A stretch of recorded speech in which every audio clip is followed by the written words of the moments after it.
se de repente você já é feliz e nem se deu conta disso?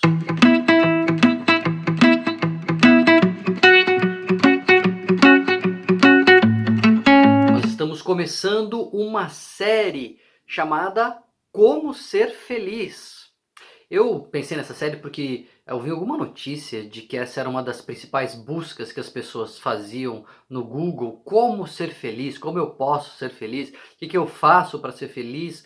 E eu fiquei pensando que a gente poderia resgatar algumas das nossas pílulas de bem-estar, que afinal estão na origem desse canal, né? O canal começou na época para divulgar o livro Pílulas de Bem-Estar, e no livro eu falava de algumas dicas para um monte de coisa na vida, baseada em evidências, né? Dicas baseadas em evidências científicas, mas que incluíam, entre outras coisas, dicas para ser feliz. Existem várias pílulas ali no capítulo da felicidade, né? Das pílulas da felicidade. Então eu tive a ideia de juntar algumas delas e fazer essa pequena série Como Ser Feliz. Então, ao longo dos próximos 5 domingos, nós vamos publicar vídeos reunindo um pouco essas dicas, essas pílulas de como ser feliz, de como alcançar a felicidade, de como melhorar essa nossa busca tão intensa, né, já que é uma das principais buscas no Google aí de como ser feliz. Começando do começo, então, a gente precisa definir o que é felicidade.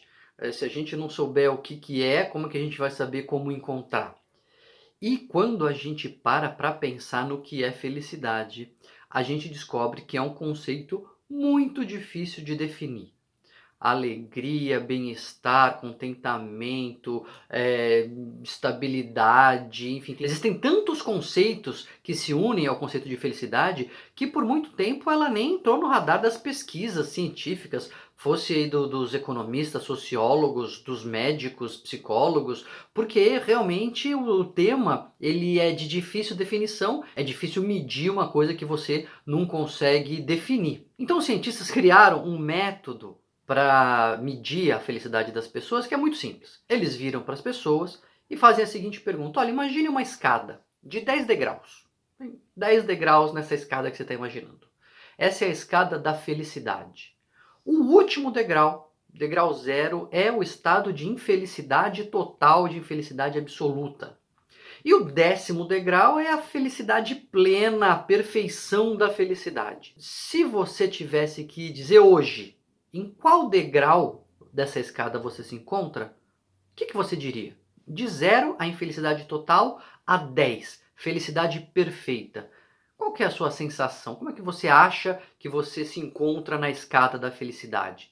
Essa foi uma saída muito boa dos cientistas, porque eles incluíram na pesquisa a subjetividade. Tá bom, se a gente não consegue definir exatamente o que é, o que não é, será que é bem-estar, será que é segurança econômica, será que é família grande, enfim, o que será que a gente não consegue definir? Então vamos perguntar como as pessoas se sentem.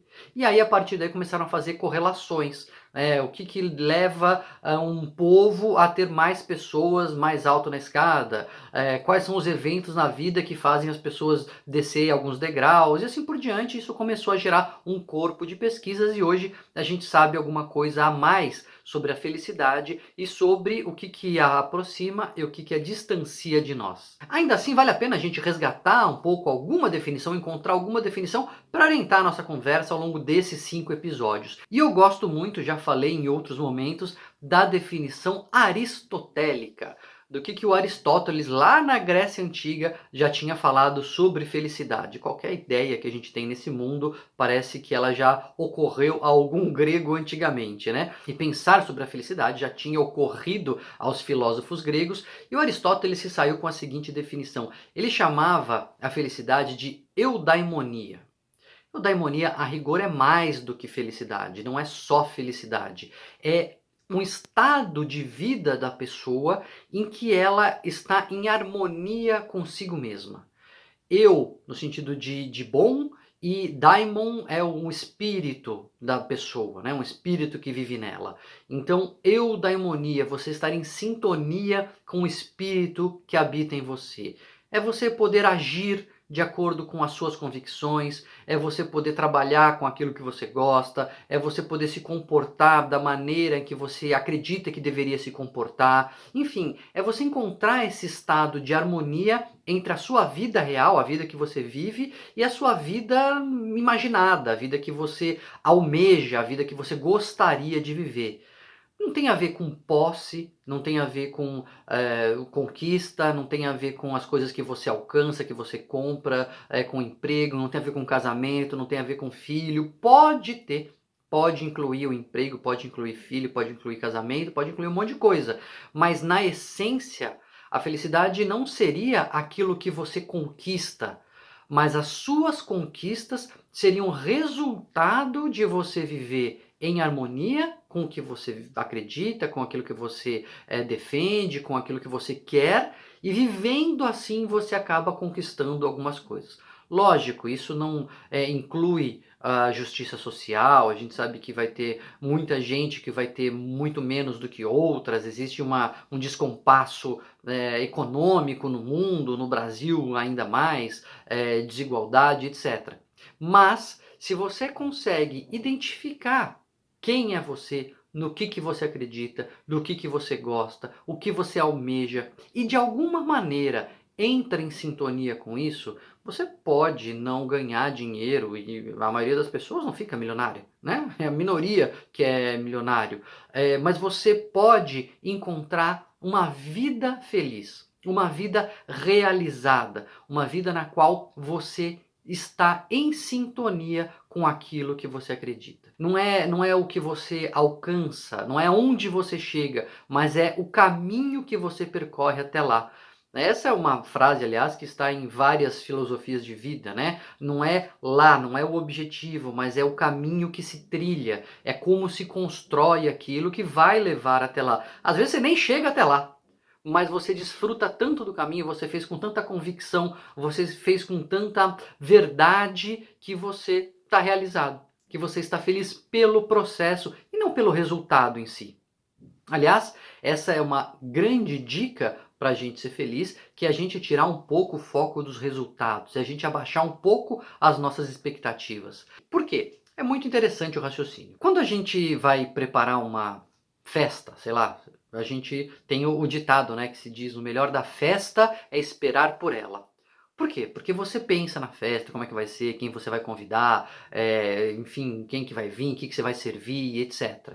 E você imagina, você antecipa, você vislumbra como é que vai ser aquilo, e a partir da sua imaginação, a partir daquilo que a gente pensa, a gente já vai tendo algumas emoções. Ele chama de pré-moções, com emoções anteriores. Você já sente ali uma expectativa, uma alegria, um frio na barriga, alguma coisa assim. O problema é que essas pré-emoções, elas são baseadas em previsões. Eu prevejo que a festa vai ser assim, eu prevejo que vai ser assado, eu prevejo que alguém vai chegar e etc, etc. E as nossas previsões, elas são muito distorcidas. Porque o que a gente usa para fazer previsão?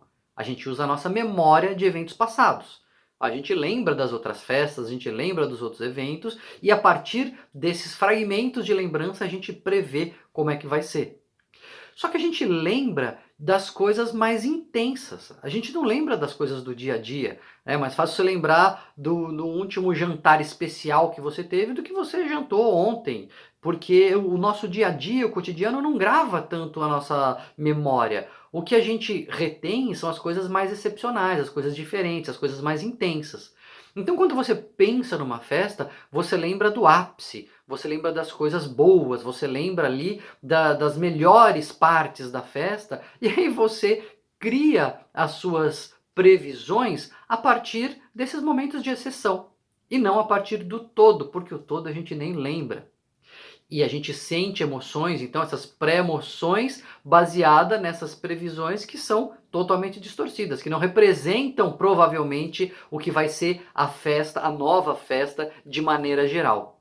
E aí a gente faz predições, a gente prediz o que vai ser essa festa e cria toda essa expectativa. Aí o que acontece quando chega a festa? Meu, a festa é legal, tem momentos bons, tem momentos de alegria, você ganha um presente, você dá um presente, sei lá, tem risadas, mas tem uma bebida que tá quente, tem uma comida que tá fria, tem um convidado que fura de última hora, que você se decepciona. Ela é um mix, ela é uma mistura de momentos bons e momentos maus.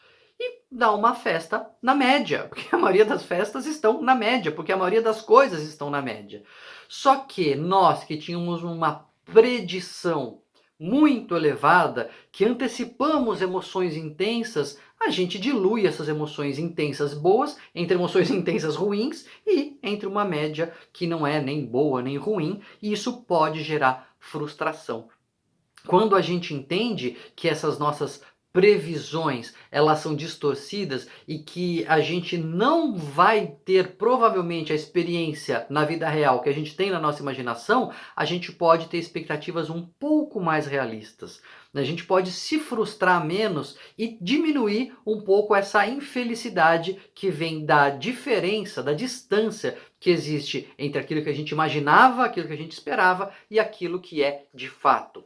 Se a gente puder esperar apenas que haja bons momentos, haverá bons momentos na festa, haverá bons momentos no encontro, haverá bons momentos no trabalho e haverá maus momentos no encontro, no trabalho, na reunião, no casamento, com os filhos e etc. Vai ter momento bom, vai ter momento ruim. Se a gente entender que a vida é assim e a gente esperar uma coisa um pouco mais realista, não é esperar o pior, não é achar que tudo vai dar errado, mas ter uma expectativa um pouco mais realista, a gente está mais próximo de ter um contentamento, de ter uma felicidade um pouco mais realista, uma felicidade que não seja contaminada por essa frustração das falsas expectativas, que é como o nosso cérebro de fato funciona. Então eu vou trazer, ao longo dos próximos 4 vídeos, mais dicas como essa, né, do Aristóteles, de você entender quem você é e tentar organizar a sua vida em linha, em sintonia com as suas convicções, com quem você realmente é,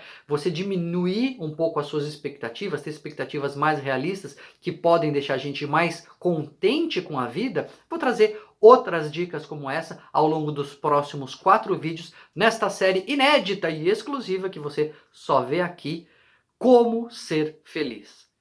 Não se esquece então de se inscrever no canal e clicar aí nos alertas para receber os próximos vídeos que tem dicas muito legais e você vai ver que não é tão difícil assim a gente melhorar pelo menos um pouco o nosso contentamento com a vida.